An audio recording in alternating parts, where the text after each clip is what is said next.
Hey, you're Addison, Brazil. Yeah, I am. Hi, random British guy. Didn't you write First Year at Grief Club, a gift from a friend who gets it? Yes, I did. Did my mom pay you to ask me that? No, I'm sorry for your loss, mate. Why don't you do a podcast to help people honor their grief? You know, you're not the first person to say that. You know what? Fine, I'll do it. But it has to be with my friends who get it. And it has to be for real people who get real life grief. Oh, and it absolutely has to be equal parts honor the journey and find the funny. What does that mean? I think you're about to find out. I'm Addison, Brazil. Grief Club, the podcast starts now.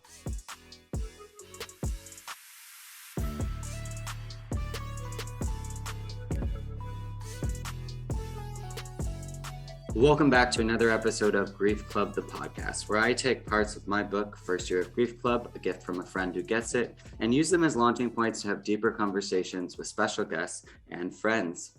Today, we are talking about all things grief and sleep, and I figured there was no one better than the world-renowned sleep doctor himself, my friend, Dr. Michael Breus. Welcome. Thank you, Addie, for having me. It is such an honor to be here. And I'm actually really excited to talk about this particular topic for several different reasons. But one of them is very few people actually talk about the sleep consequences of grief. And I think it's an area that's ripe for discussion. I think there's some areas where we can show people some improvement, but also there's a lot we need to learn. So I'm excited to kind of throw it around and have that discussion with you. I'm actually very excited too, and selfishly so, because I would say that this is like the number one sector of all my grief processes that I always keep coming back to and revisiting. Before we start, I like to always just check in like I do in the book, a conscious emotional check-in. You're quite used to this through our men's community, but if you want to just take a deep breath. And in one word, how are you feeling physically right now? Balanced. I'm going to go with jittery. In one word, how are you feeling emotionally? Calm. Excited. And in one word, how are you feeling mentally? Clear. I'm going to say intrigued. Great, cool. Okay, before we jump in, I like to ask everybody, if somebody just walked up to you on the street, this is just your definition, and said, hey, what's grief? In a very human way, how would you describe it to them? I feel that grief is sadness associated with the loss of someone or thing. I think that's kind of where I've always thought of. I've never really thought of a definition of grief to be like, this is the first time somebody's saying to me, hey, Michael, what do you think grief means?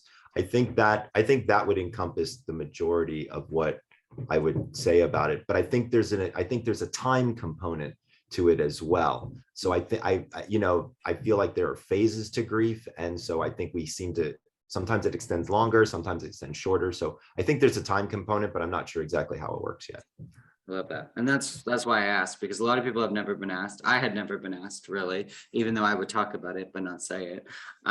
So one thing that I always like to make sure I do is kind of give you a chance to honor your journey. So anything you kind of want to share with the audience about your own journey of how you got to be the sleep doctor, or it can be more personal than that, and just kind of take a few minutes to like help them get to know you as well as I do. Sure. So I'm happy to tell everybody a little bit about my sleep doctor path, and then maybe even a little bit about my personal path. So I have a PhD in clinical psychology, but I am medically board certified in clinical sleep disorders. So people might be saying, hold on, how can you have a PhD and still be medically board certified? So I am that crazy person who took the medical boards without going to medical school and passed. I'm one of 168 people in the world that have ever done it in the sleep specific area. And then I've been an actively practicing sleep specialist for 22 years. With a real focus in on insomnia. So I take the psychology of clinical psychology and the medicine of sleep medicine, and I combine them together in order to what I feel can be a very effective way of treating people who have difficulty falling asleep, staying asleep, waking up too early, things like that. There's another part of my universe where I also do sleep optimization. Right. So I work with athletes and celebrities and CEOs who say to me, Michael, I need 9 hours, I've only got 6 hours. How do we make that happen? And so I actually can, in a healthy way, show people exactly how to make their sleep become their superpower. And it's a really fun path because, quite honestly, Addie, being a clinical psychologist, it might take weeks, months, even years to see treatment gains. I see gains like this. It's unbelievable. And I will say this, if you change someone's sleep, you change their life. It is to the core, and it's such a foundational aspect of wellness. I'm glad that it's finally starting to get some play in the media. It used to always be diet and exercise, and I'm like, where's the sleep? Because quite honestly, you can't diet well without sleep. You can't exercise well without sleep. And so for me, kind of bringing that to the forefront with my media appearances, I've got 4 books out there, coming on podcasts and having these great discussions. This is kind of the area that I wanted to propagate, is just to get people to think about sleep, kind of like like just get people to think about grief for 5 minutes to help them understand, prepare for, what have you. Sleep is a lot the same way, although you have to deal with sleep every single night of your life, which is hopefully different than what people deal with from a grief perspective. Personally, I'm 54 years old. I'm married. I have 2 children, both of whom are in college. My daughter's coming home today, so I'm very excited, from her freshman year at the University of Virginia. So I'm kind of a family guy, kind of boring. I am an exerciser and a little bit of a biohacker. And as you know, you and I practice breath work several mornings a week. So I join you on occasion when we both make it to be able to have our breath work time. I am an active meditator. Got to be honest with you, I never was a meditator before. I found this cool headband that helps give me direct biofeedback. So that's been awesome. And I'm a pretty good sleeper. A lot of people always ask, like, hey, did you go into it because you didn't sleep so well? No, I went into it because it was interesting. I do have occasional bad nights. I think everybody does. If my daughter is having something going on with her, I'm not going to sleep so well. Doesn't matter all the good things that I do. That's my kid, right? So I think we all have those instances, but I'd say if I had one kind of superpower within sleep, it's taking really complicated information and distilling it down into actionable bite-sized pieces that can be worthwhile for people to try. Amazing. Wow. Yeah. And how would you say, on the personal side, like, how has grief touched your life? I've been really lucky. I have not had a tremendous amount of death in my life. But one thing I can tell you is, and this is, I don't want this to sound, I'm not trying to compare the death of a human to the death of an animal, but I will be honest with you, when we have lost our dogs, historically, I am a mess. I am like, that's just kind of where I feel very thankful that that's kind of some of the only grief stuff that I've had to deal with. I had my grandparents up until I was in my 40s. So I had great relationships with them and felt that they had a wonderful, active life. So there was really no issues with that. It was more like a gentle passing for all of them. The only thing that has been difficult is my wife's mother passed due to complications from Parkinson's syndrome. And that is just a horrible way to die. And we just watched it. I never knew her when she wasn't sick. And I always loved and cared for her, but that was a hard one. That was one that I watched my wife deal with, and it was the first death experience for both of my children. And I'll say that, I describe grief often as the loss of anything meaningful, so I think that people have career grief, they have so many life transition of grief, and the reason I kind of put myself out there is because it's sort of these plot points that are a little bit easier for people to understand, like a movie, because I've grieved in such a public way. But a lot of what I'm trying to do is get people to realize how much they're grieving when they're not even calling it that, especially, and we've learned so much of that, obviously, from the pandemic, losing so much that's meaningful and so many rites of passages. So a lot of people are grieving and they don't know, and they might be grieving and not sleeping, which is why I'm so excited for this conversation. I'm going to try to not too selfish, because I do like to put myself out there for selfish the listeners. It up, brother. It's all good. But it is such an interesting thing for me, because sleep, sleep has definitely gone hand in hand. And that's why I bring it up in day 6 of the book. And then I bring it up in week 15 as like something for them just to focus on and just to really start to notice around. Because I mean, I grew up a little bit more in a culture in the last 10 years of, like, say, when I came out of university and into the workforce, of the, like, the official team no sleep bragging rights. Like, that was sort of like our, you know, and I did do your test, which I hope everybody does, and we'll put in the show links. And I think normally, outside of like you were saying, anything stressful or like my grief really interfering with my life, I am a bear, which you say is like very lucky. Yeah, I wish I was a bear. And Well, for let me double go into tap that. real quick and let me tell people what we're talking about. Yeah. So for folks out there, so Addison is very kind. He's mentioning some of the work that I did in both my 3rd and my 4th book. So what we're talking about are these things called chronotypes. Now, you might not have heard of the term, but you've actually heard of the concept. If you've ever been called an early bird or a night owl, those are chronotypes. Turns out those are genetic, and they actually tell us our predetermined sleep schedule. And so many people have no idea what their chronotype is. They think, oh, I want to be an early bird, so I'm going to wake up early. It doesn't work that way. This is genetic. And I created a quiz online. So that's what Addie's talking about. So if you go to chronoquiz.com, you can actually, it takes 2 minutes. You can actually learn what your chronotype is. And I then give you the information completely for free about when is the best time of day to have sex, eat a cheeseburger, drink caffeine, alcohol, go to sleep, be creative, talk to your kids. It's all based on hormones. And we've got real unbelievable science in the book. And I would argue that chronotypes can absolutely positively be something that we can learn from during the grieving process to actually help us understand more about ourselves and our grieving process, as well as our sleep. Absolutely. And, you know, I just lightly get everybody to kind of experiment with noticing around their sleep habits in this experiment in the book. So it's such a perfect thing to do this week of experimenting, and then go ahead and kind of take that test and learn from it.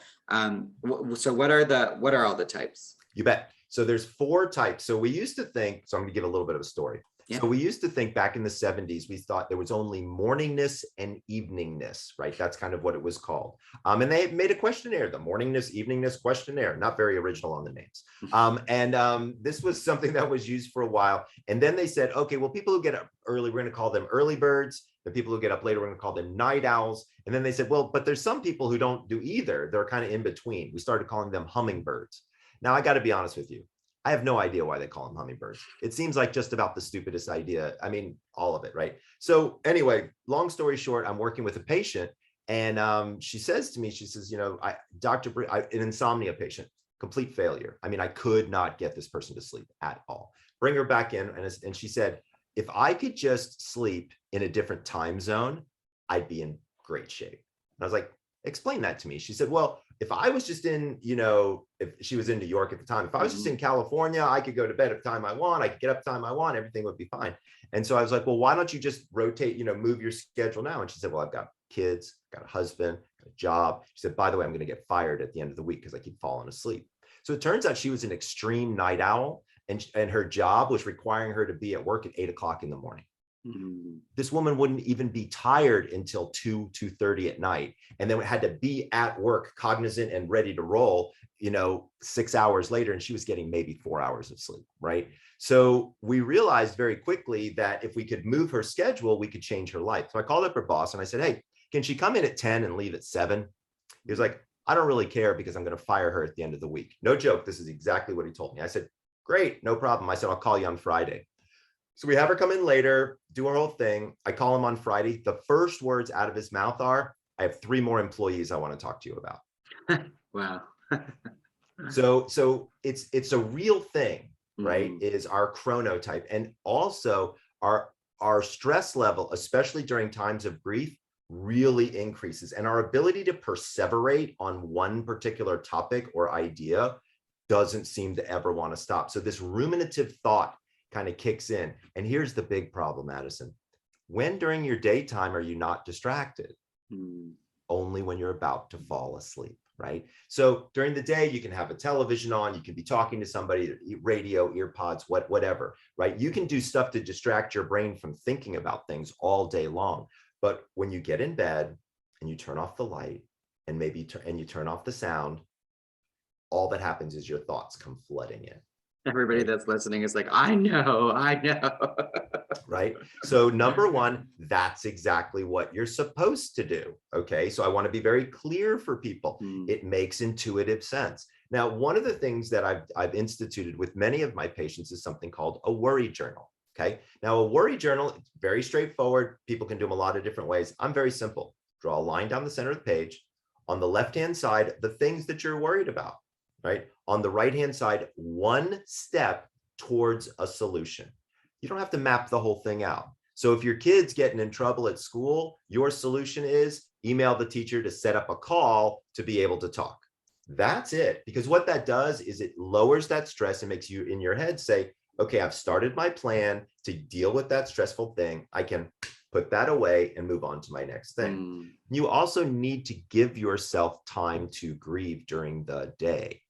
It is not advisable right before you go to bed. All you're doing is doing that grief work right before bed, because number one, you're going to dream about it. Number two, you're not going to get a good quality sleep because of the thought process of what you're dreaming. There's actually data to suggest that if you are positive or optimistic before bed, not only do you fall asleep more quickly, but you have more positive dreams, right? So it's exactly the opposite of think, you know what I'm saying? Now, I'm not suggesting that you don't sit back and think about somebody that's left you in a positive way. That could be actually very enjoyable, and that could be something that could be good. But depending upon which phase of the grief process that you're in, I like people to try to do that work earlier in the day, if at all possible. So that way, when they get in bed, hopefully based on their chronotype, their body's all ready to go to bed, right? Hormonally, they're kind of there. And then all we have to do is look on some of the environmental cues and then some of the mental cues, and we can usually get people there pretty quick. So I love that. So not leaving, checking in with your grief until that 10 minutes before you want to fall asleep, and being conscious about taking time within the day to check in with yourself rather than leaving it for those quiet moments you get kind of every night right before you go to bed. I love that. I personally dream like I'm watching 7 Netflix shows a night ever since, for the last 8 years. It's kind of, I don't feel restful from how often I dream. And I have a lot of people, when I talk about that, they message me and they're like, hey, I'm like that too. Like I'm watching 6 Netflix shows and I'm very, I'm aware that it's happening. I'm thinking during it as well. And I'm like, hey, you should be sleeping well in the 7 Netflix shows. And it is something that definitely, I don't remember ever really thinking about it until after my dad's death by suicide, which, is post-traumatic for me, of course. But from that point on, it's never really been, there was a time when there was no sleep. And then now I'm at a place where there's always sleep, but it's very congested, ruminating, nonstop dreaming sleep.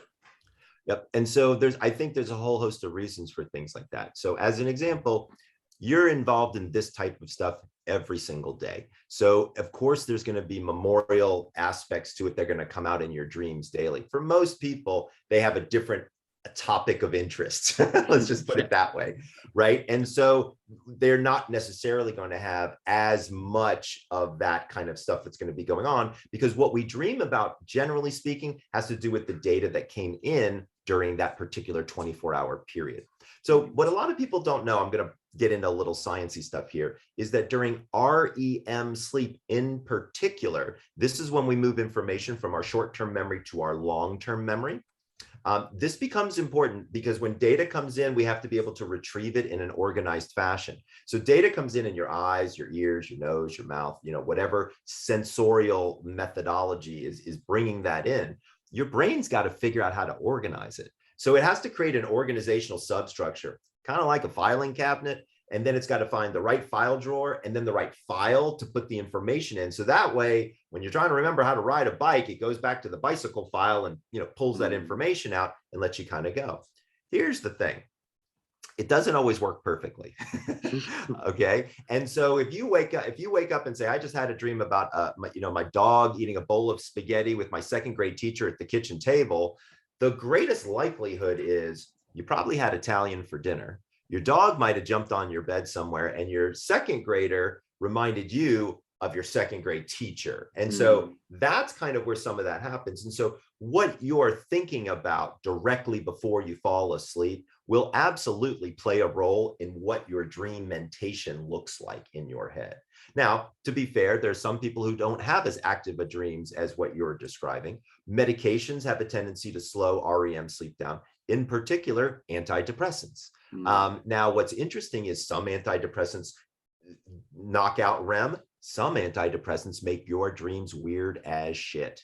So during the grief process, many people get placed on antidepressants and then subsequently end up having these dreams, and they don't kind of know what to do with them. There's also a big difference. I want to break down this other concept, the difference between having a scary dream and a nightmare. Those turn out to be very different sets of circumstances. The way we describe a nightmare is you actually have to awaken from the dream. So I've been doing a lot of interesting dream related work. And to be fair, I'm an insomnia specialist, not a dream specialist. And those turn out to be very, very different. Like Jungian trained dream therapists are really kind of walking down this path. So I have a friend who is a Jungian trained therapist, and she has taught me so much about it. But what she describes dreams are as the emotional processing that needs to go on in your head. So when she's dealing with the trauma victim, because that's primarily what she deals with, is trauma victims and their nightmares, what she does, and this is going to be fascinating, you're going to love this, is she brings them into her office and she creates a safe space. Then she kind of puts them not into a meditative trance, but just into a very relaxed state. And then she slowly asks them to start noticing the environment as though it were in their dream, in their scary dream. And they start putting people in, and again, they're awake, but they're more in a trance-like state. And once they get to the point where that person usually wakes up, she says, push play. And she makes them in a safe space while conscious play out the rest of the dream, because the awakening stops the emotional processing. Right. Isn't that fascinating? It is for sure.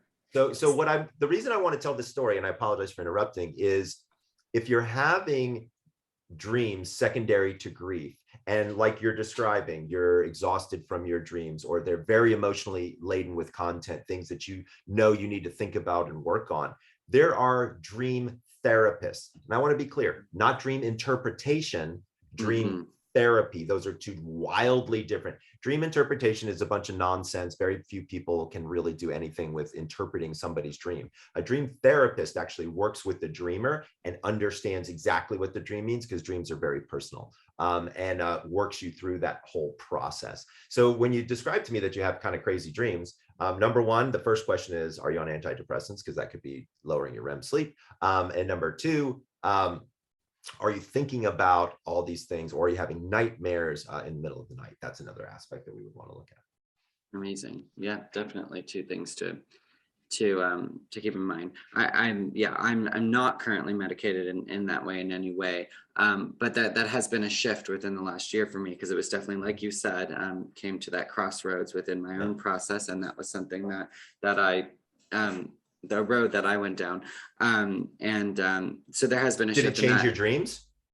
See, that's what I'm trying to figure out is, see, they were all sort of, it was also still when I was still lightly using sleeping pills and lorazepam as needed. So it gets messy there, in terms of being able to, pick the wires apart. Yeah. So let's talk about that for a second, if that's okay. Yeah, of course. So benzodiazepine. So for folks out there that don't know this, lorazepam is called a benzodiazepine. This is an anti-anxiety drug that's also used as a powerful sleep aid. So quiet. Sorry, that was my puppy. And so one of the things that we know is they actually remove memory in most cases. And so a lot of people, when they use a sleep aid, have absolutely no they don't remember their dreams. Everything is perfectly normal. They just wake up and they've had their quote sleep. For some people, there's a hangover. There's a whole process there. So again, you can be given, as happens with a lot of those types of situations, somebody passes, you call your doctor, what do they say? Let me send you some Valium. Let me send you a sleep aid. Let me give you something to knock you out for the first week or so. Pros and cons in either direction for that kind of universe. But at the end of the day, once you're a week out, what are you supposed to do? Right. And so that's the thing I don't like so much, is that because I can't count the number of people who say, so-and-so passed, my physician put me on a mild sleep aid and I've been on it for 5 years. It's like, okay, bro, like it's time to come off, you know? Right. And yeah, no, that is the main thing, is it's not something that you can really do forever. And that's where I found myself a couple of times throughout my 20s where, you know, I kind of did what was necessary in the initial stages, but then you get back to what I would call like a new normal, like I'm sort of in again. And after a long recovery process, and yeah, it is weird because I even intuitively knew that, like, even if I could still access them, that eventually, like, I was going to have to kind of reset and figure out where I was really at. And like I said, I got to a point this time where it wasn't so much like insomnia, like where it was when I was sleeping, I was, you know, if it was too long, I guess, or the way I was sleeping, I would get into this thing where I wake up more tired, sort of exhausted from the dreaming. Hey, Grief Club, it's Addie. Yeah, I am back talking during the ad, which should be your well-deserved break from listening to me talk, but we know sometimes that's not how it works. I just wanted to say, if you are really enjoying this, if you are feeling connected, a little less isolated and going, I only get this once a week, how can I stay connected throughout the rest of the week? The answer is social media. Now, remember, when you're using social media, we want to use conscious consumption, and that's what I always promise at Share My Grief Club. I'll put it in the show notes.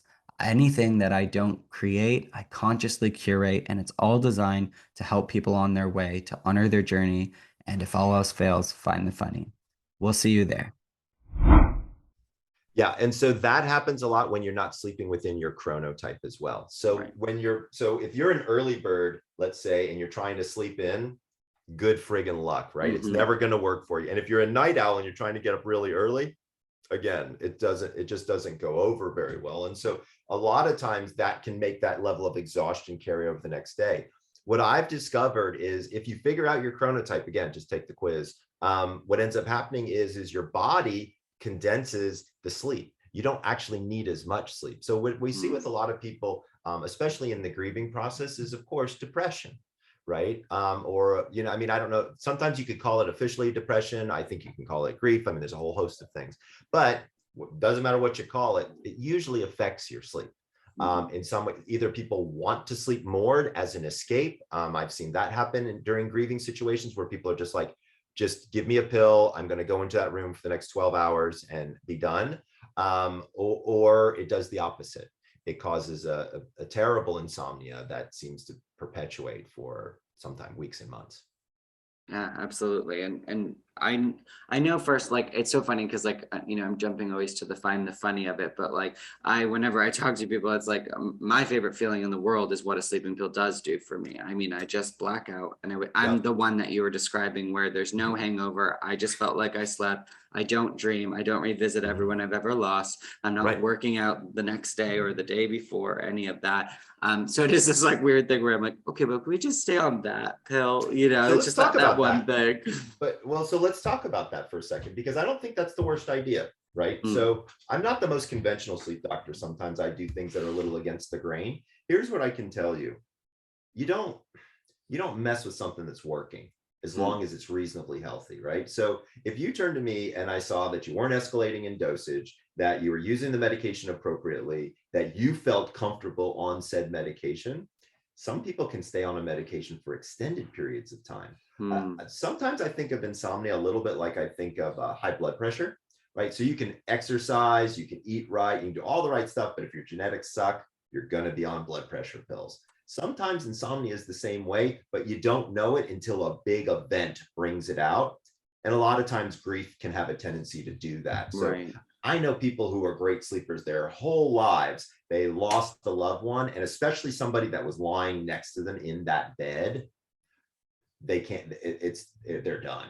You know, they just, I mean, we have to remove the bed, get them out of the house. Like there's so many memories and so much associated with that act of sleeping in the same bed together, then I think a lot of times that kind of becomes the overwhelming and driving factor for some people. And I wonder too with people listening, but I often have, I have autonomy obviously as an entrepreneur and an author.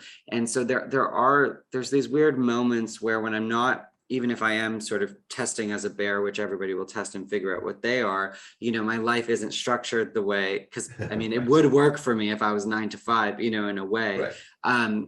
But I do find that 9 times out of 10, I wake up and I'm like, oh, like you should rest because it's been very stressful, or I've been working a lot. And then it's like, there's time to rest. And almost 9 times out of 10, when I decide to do that and I go longer, I feel so much worse. And it's like, I'm with Every that time. chronotype, like, should I just be getting myself up like Get your ass out every of day? bed, bro. Get your I like ass how I out knew of the bed. answer, but I had to ask. I'm like, but maybe he'll tell me to just sleep. But it's like, and I will say, like, emotionally, if I do just get up like naturally, because I will sort of, like, my alarm is set every day, I think for like 8:25 or something. And almost every day I wake up at 8:20.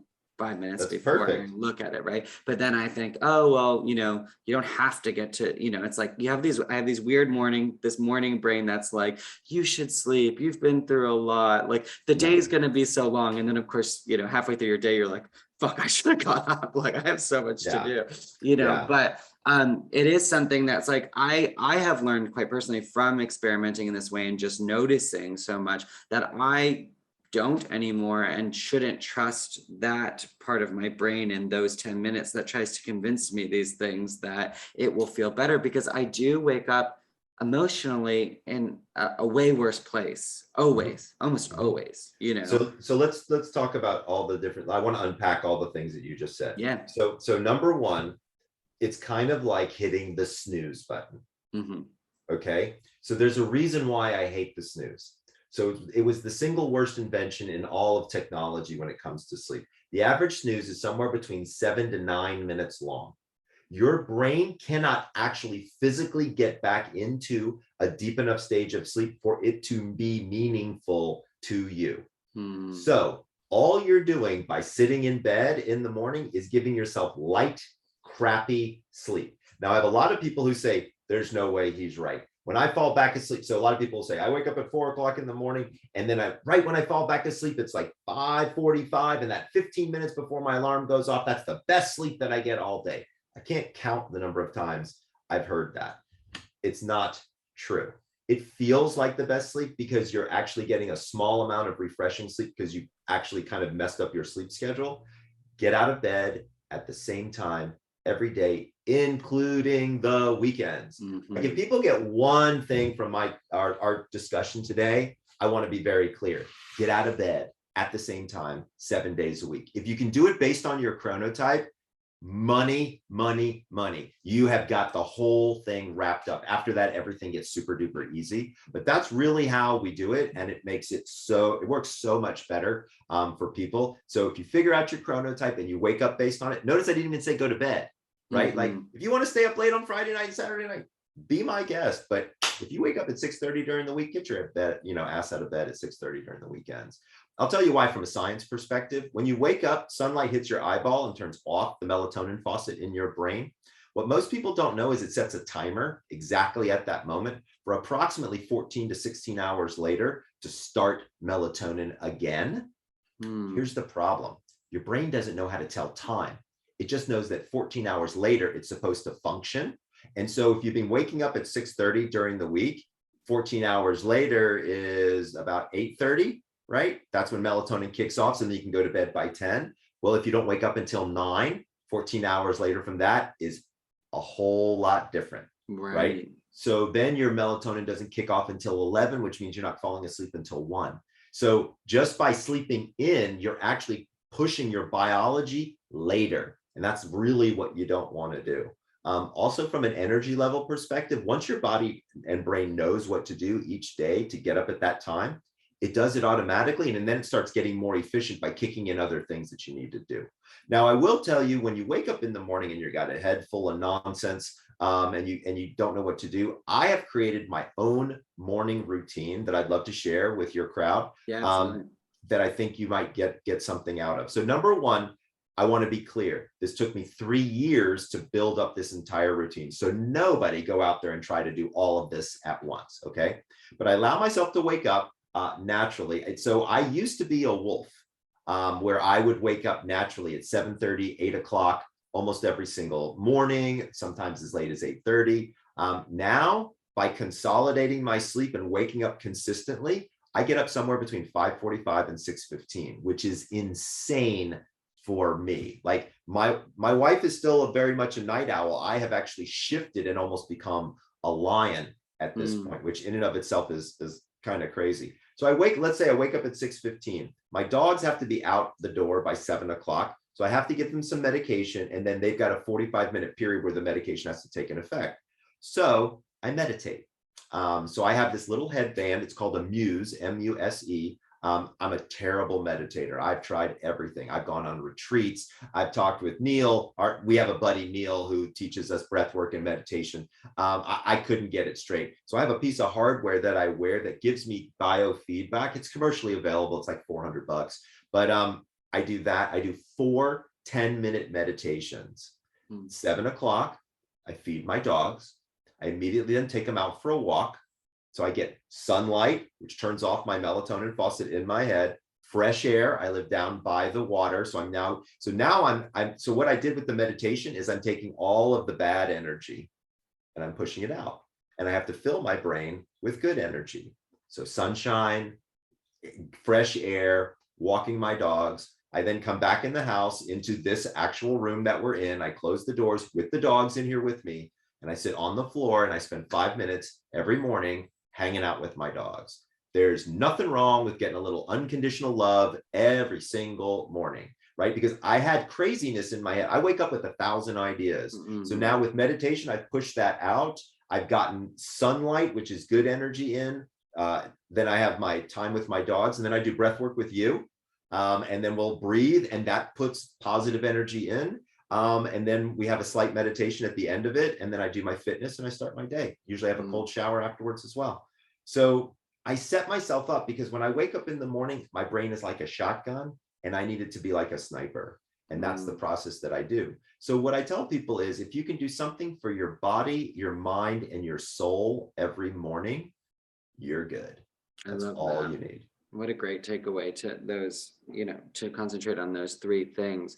Because I know too, your grief brain right now is probably going, I don't have time for the excuses for, and I love that you said it took 3 years, and it does, it does. And I've had a lot of those moments lately where I'm like, whoa, I've been doing that for 4 years. But when I started, it was like, it was never going to happen. It's just like with anything that habit of building that. And I also want to say that for example, my meditations, bro, I could only meditate for 3 minutes when I started this. 3 minutes, and it was painful. I mean, it took me 10 minutes to get 3 minutes into my head type of thing. Now I can go for almost 70 minutes if that's what I want to do. So I want to tell everybody, baby steps, right? If you can wake up and notice that your brain is on fire, what are some things that you can do to put out that fire is what I'm asking you. So I want to circle back before we finish up, because my sort of grief spidey senses are going off, that the follow-up question, when we were talking about waking up and waking up when you wake up, because you know how you said with the snoozing, now what's happening when someone's going to bed, say at 10, and either they're having a dream or whatever subconsciously grief is hitting, and you're getting up at a 3 a.m. or a 2 a.m. Number one question I get asked. Go back to sleep. Do you get up? That's because I know that's for grief so many people. Absolutely. So this is the biggest question that I get asked, other than what mattress should I buy? It's kind of crazy that people ask me that question all the time. And I do have answers for that one as well.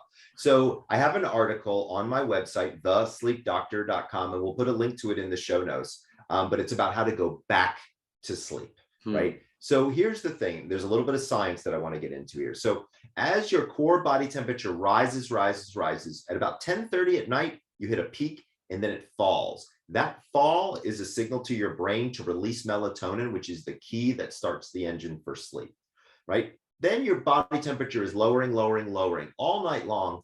But if it keeps going down, you're going to become hypothermic, right? And so it has to make the turn and start to rise up.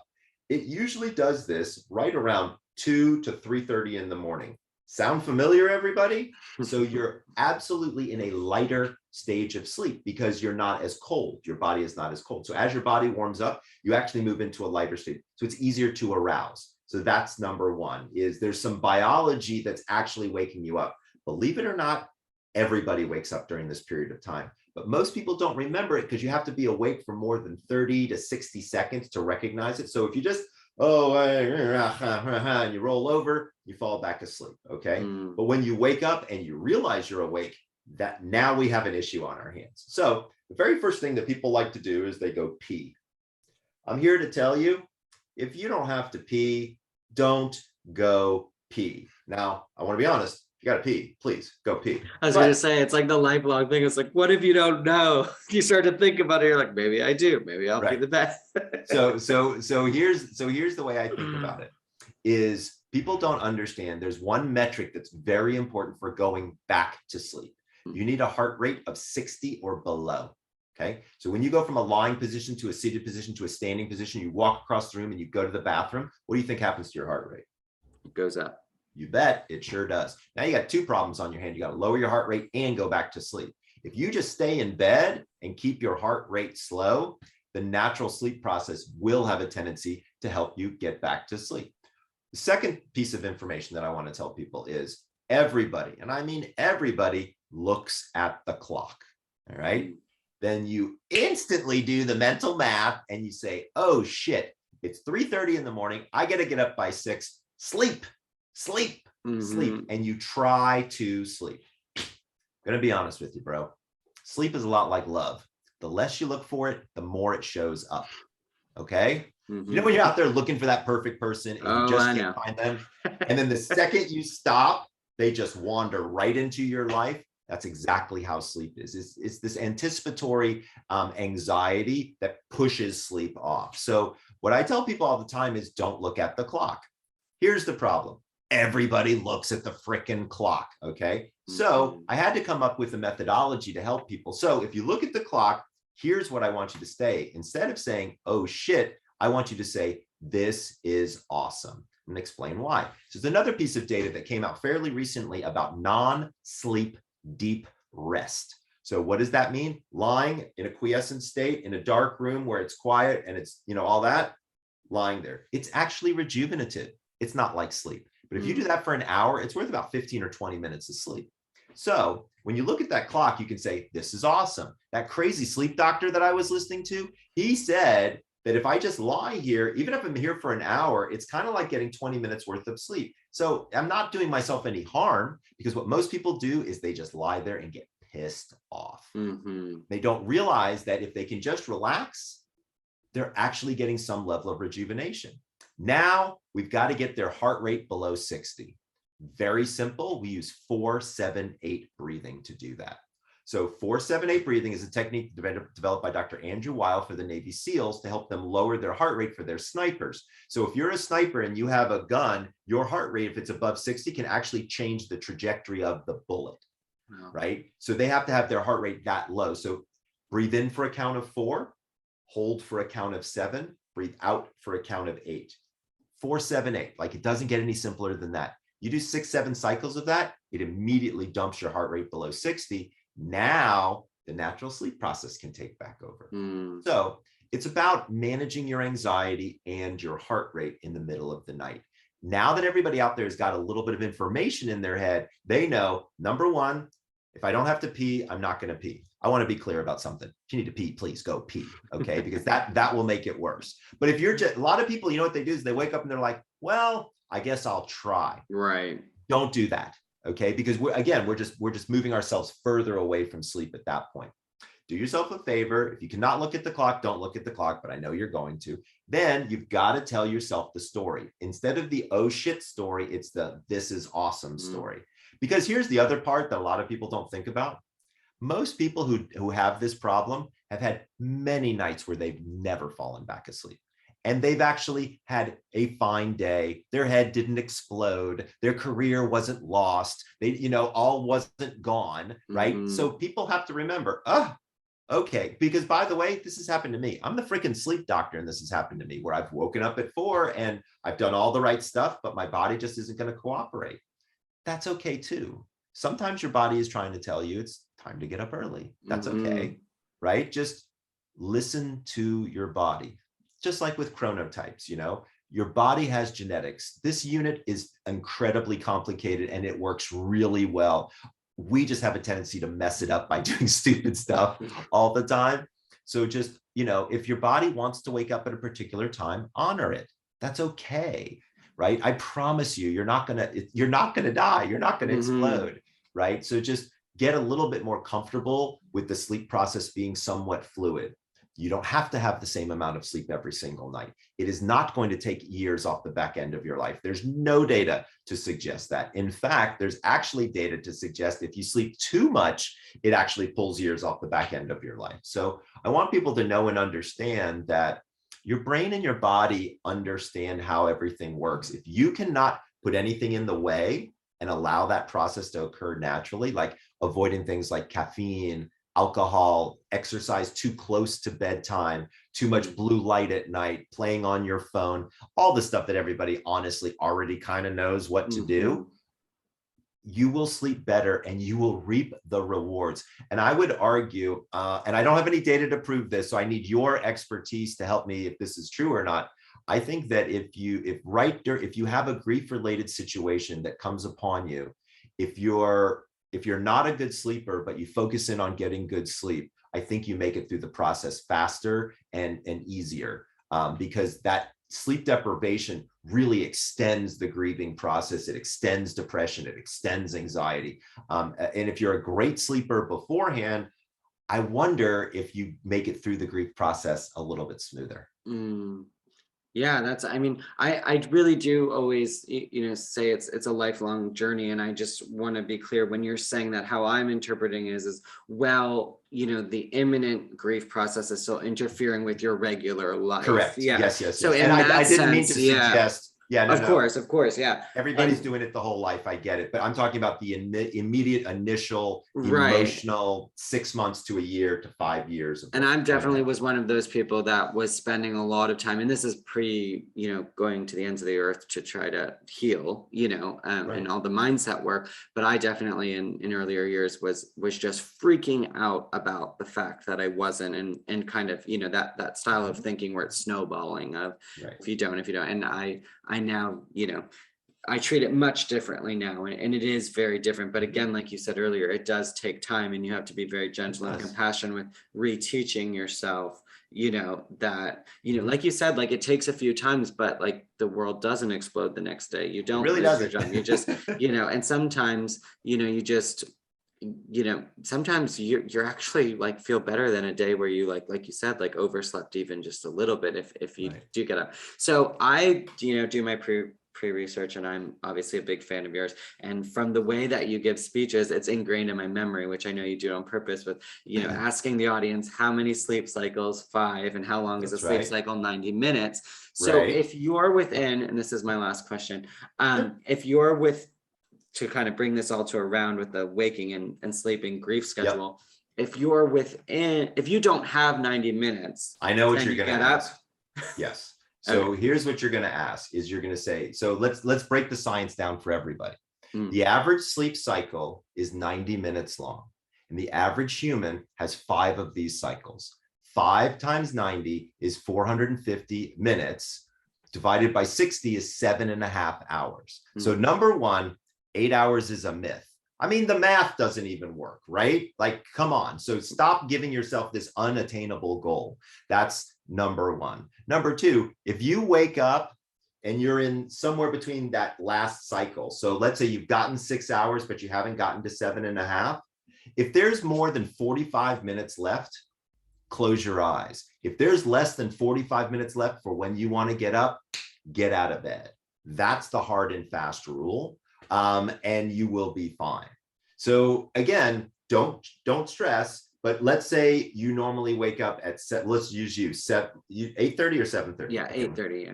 So if you're getting up at 8:30 and you woke up at 7 and you feel pretty awake, get out of bed, right? Because at that point, you've probably gotten enough. You've got an hour and a half, you've got 90 minutes left. You could go back to sleep, but if you're really awake, go ahead. If you really feel tired, okay, go back to sleep. Now, let's say you wake up in the middle of that cycle at the 45-minute mark. What do? It's probably good to get up at that point. Okay. So the further down the road you are and the closer to that 45-minute to an hour kind of zone before waking up, I think that's really where you pull it and you go. The big key factor, though, is when that happens, there's two things you just can't do. Do not over caffeinate that day. So the night after you get a really shitty night of sleep, everybody wants to slam coffee. Terrible idea. Follow your normal caffeinated rules. The second one is don't go to bed early. So many people are like, I'm so exhausted. I'm just going to, my normal bedtime's 11. I'm just going to crawl in bed at 8. Bad idea. Your circadian rhythm doesn't work that way. It doesn't want you to go to bed until 11. You're going to lie there, get pissed off, and get even less sleep. Wow. Okay. Amazing. So helpful, really. And I just want to encourage everybody, if you're hearing this stuff for the first time, this is not my first time hearing most of what we've talked about today. And I'm so grateful for all the reminders, because it's so easy to go back to, oh, it's just me. I'm just a bad sleeper, like some sort of label, or and I start to label it to other things and other emotional processes in my life. And it's so easy to do that. So it's actually really nice to just like hear this. And like in real time today, I mean, I just switched over from the UK, and it's like also, that's a whole nother thing, obviously, but it's so much easier for me to not go into what I know to be true from you and other experts and into there's something wrong with me. So I just love that this is like right at that moment that I can remind everybody and like be gentle and go back. Like if you over caffeinate, go back and start again and keep that experimental mindset in all of this, because the judgment and sleep, I personally would say don't not go together at all. Not at all. I don't think there should be such a thing as a good sleeper or a bad sleeper. It's just sleep, guys. And everybody's sleep is different. It's personal, and it's okay. Like, it's okay. If you don't sleep 8 hours a night, I don't give a shit. I'm one of the top sleep doctors in the world. It's like, what is right for you? What makes sense for you and your body? That's why in my book, The Power of When, in my new book, Energize, it's really about honoring your body. So what are your genetics? Because these are genetics. Like this is very simple. Like I can tell from your 23andMe data or your ancestry.com data, like it's not tough, but just like honor yourself, honor your body. You'll be surprised. You don't have to have the same sleep even as your bed partner. A lot of people do that. Oh, well, they're able to sleep. I should be able to sleep. There must be something wrong with me. Newsflash, you got completely different genetics here, guys. So this is really not an apple. This isn't even close to apples and oranges. This is like apples and basketballs. Yeah, no, and I will say that too, knowing the chronotype of your partner, actually, when I did mine, I redid mine today. And I thought about that in my last relationship. I was like, well, we weren't even meant to like be in the bed at the same time. Like it's like so off, so there's so much there. And I love that we're laughing, because as we wind down, I just always like to kind of ask my guests, what makes you laugh? Where do you find the funny in life? Because I got to keep it even for me. Otherwise it's a lot of heavy death talk and equal parts find the funny and honor the journey. So I find the funny in a lot of stuff. Number one, I really don't take myself too seriously. Because I mean, let's be honest, I make a living talking about sleep, right? So, I mean, come on, who does that? But for me, it's my animals and my children are some of my big joys in life. And I actually spend time for myself.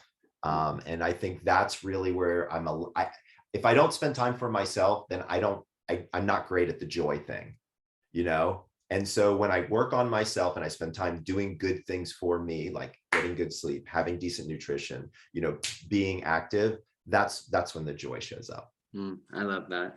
And as I've gone through this episode, I'm finding the funny in so for whatever reason, over the last 4 years, I've gotten to a place where I now wear earplugs and eye mask, and then I put Calm on, which I have to say, I have I obviously helped build an app. My retention for Calm is like ideal every single night. Matthew McConaughey, and I actually just started cheating on Matthew McConaughey with Harry Styles.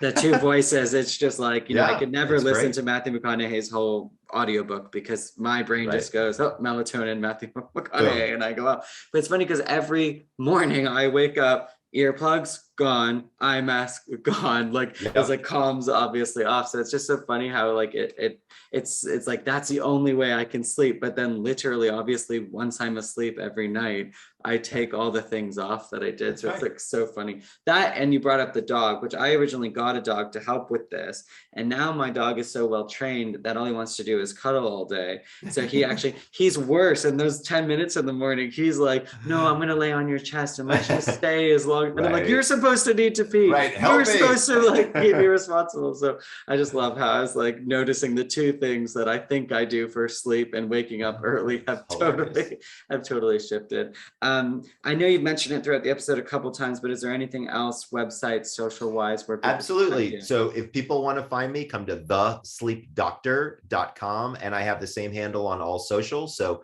on Twitter, on Facebook, on TikTok, and we throw out all kinds of health tips, videos, tips, tricks, all kinds of things that have to do with sleep. So please follow me and check out my website. Absolutely. And I can't promote that more. It's life-changing stuff, guys. Thank you so much for being here today. Thank you. It is my absolute pleasure, Addison. Thank you for allowing me to address your community. It's been a real honor. Absolutely. And as we check out, what's one word for how you're feeling right now? Awesome.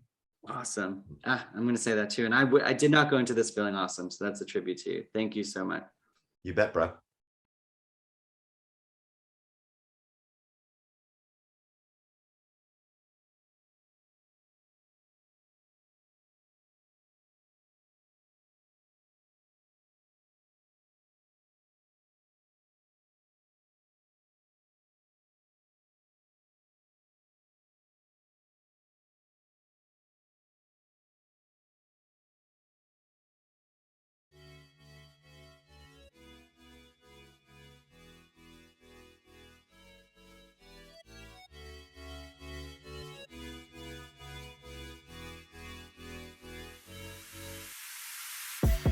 Well, Grief Club, that's the show. If you enjoyed it, please let us know by liking and leaving a review. This will help as many people who may need what we're talking about find it the fastest.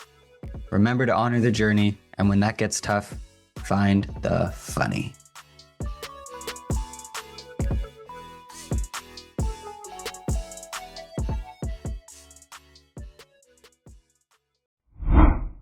You've reached Grief Club. Leave a message after the beep. Hey Grief Club, it's me. Yeah, I know you probably thought you'd get a break from me during this ad, but sorry, it's me. I wanted to take a minute to tell you about one of my favorite places in the world, Modern Elder Academy. It is the most beautiful location in Baja, Mexico, and I've gone multiple times. I've been in both their sabbatical sessions, which allow you to just go down there, kind of set up home base, and take part in deep conversations, connecting with other like-minded people, yoga, activities. You do as much or as little as you want. You can even work while you're doing it. It's amazing. They also have 1-week workshops that just get you so intimate with where you are and who you are in your life right now. I can't tell you how much wisdom I've fed on whenever I am in Baja in that magic. Also, how much food I fed on, because the food is beyond. Chef Tony is the man, and I literally return year after year for that food. Anyway, please check it out. It is my home away from home, and they are always so good to me. The staff, the founders, absolutely everybody. Modern Elder Academy, or as we lovingly called it, MEA.